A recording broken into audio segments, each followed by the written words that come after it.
Good day. Welcome back to the Just Box Podcast. I'm your host, Chandra Clark. This is Filed Under Love, No Refund, All Deductions, Season 1, Episode 2, His Side.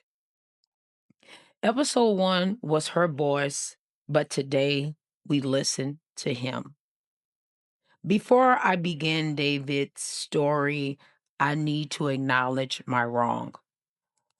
I sit here today behind this microphone, and to anyone that I have ever mistreated or misused or handled carelessly in a way that may have harmed your spirit, I'm truly sorry.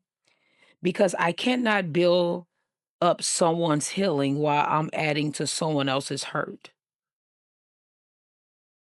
So now let's begin with Mr. David's story. We met at a bar because I believe in meeting my people where they're comfortable. Mr. David asked, did I want a drink? I stated yes, Jack on the Rocks, and Mr. David had 1800. Two of his close friends were there, and just to let you know, they was not there to humiliate me, but to silently say that he is not a bad man. And when we sat down, he opened up. First, I want to talk about Mr. David's confession. He said, I feel like I mistreat my wife sometimes. I don't put my hands on her, but I don't always give her attention. And I know that. Then he said something way deeper. He said, if I give too much attention, she'll leave. If I jump when she says jump, she'll think I'm weak. If she thinks I'm weak, she wouldn't respect me. So I asked him, where did you learn that from, if you don't mind me asking? He said, my dad dismissed my mom every time she spoke. I promised that I'll never be him. Then he paused and he said, little did I know I became him. See, that's not evil, that's unhealed. Familiar feels normal even when it's unhealthy. Now, I want to take a moment and I want to talk about his past before her. David and his wife has been together for 5 years. But before her, he was in a relationship that actually mentally broke him. He said, I gave everything, years, money, and loyalty. I embraced her family. She cheated on me more than once. He said he stayed longer than he should have because he believed loving harder would fix it, but it didn't. He said, I was just David, not respected, just the guy who paid the bills. So now he lives in the middle, not too soft, not too distant, because when he did things too right before, he got used. And that survival mode leaks and has leaked in his marriage. Now we're going to take a moment and we're going to talk about the man Mr. David used to be. Mr. David said to me, I'm not the same guy that I used to be before her. He said, before her, I was happy. I didn't overthink. I didn't question everything. Pain hurted David. And he admitted something serious to me. He said there was a time when being alone scared him. He said, if I stayed single too long, I don't know where my mind would have gone. See, he didn't Germanize it. He just admitted that loneliness can be dangerous when a man has never learned how to sit with his own thoughts. And that matters.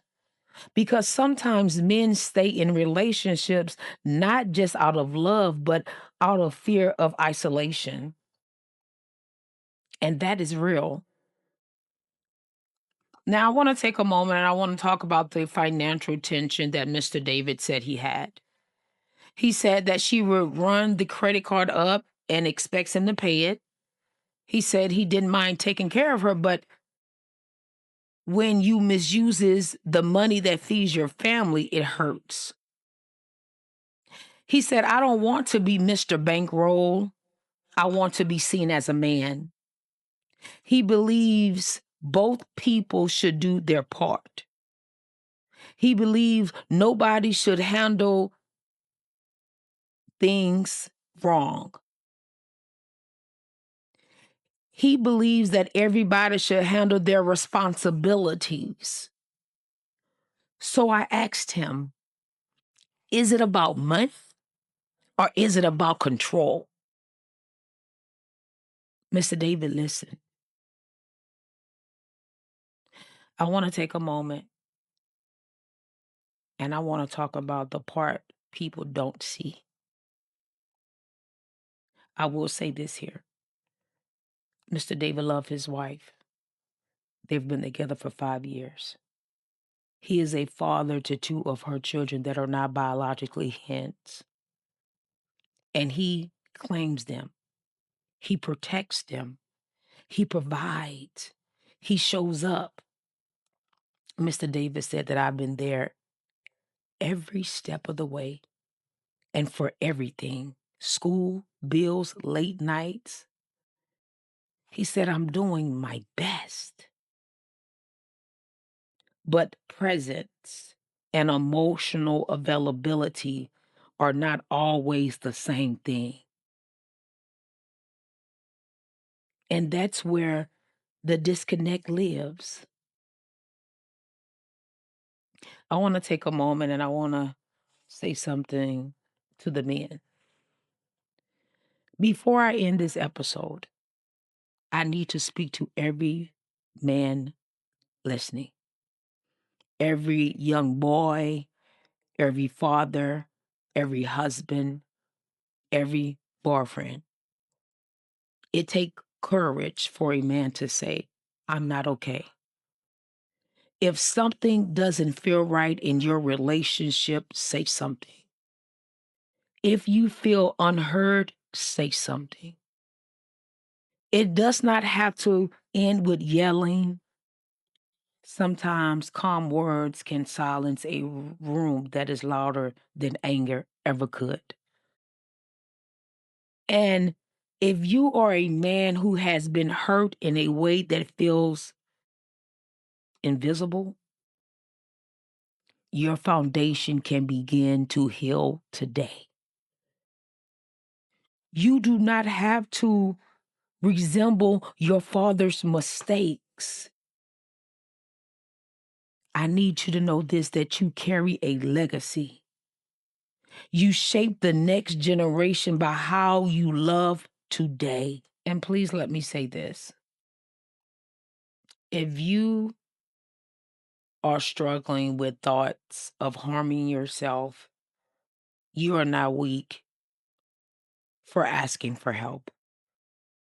In the United States, you can call or text 988 to reach the Suicide and Crisis Lifeline. That number again is 988. If you are outside the U.S., please contact your local emergency services or crisis support line. There is help. There are people trained to listen, like myself.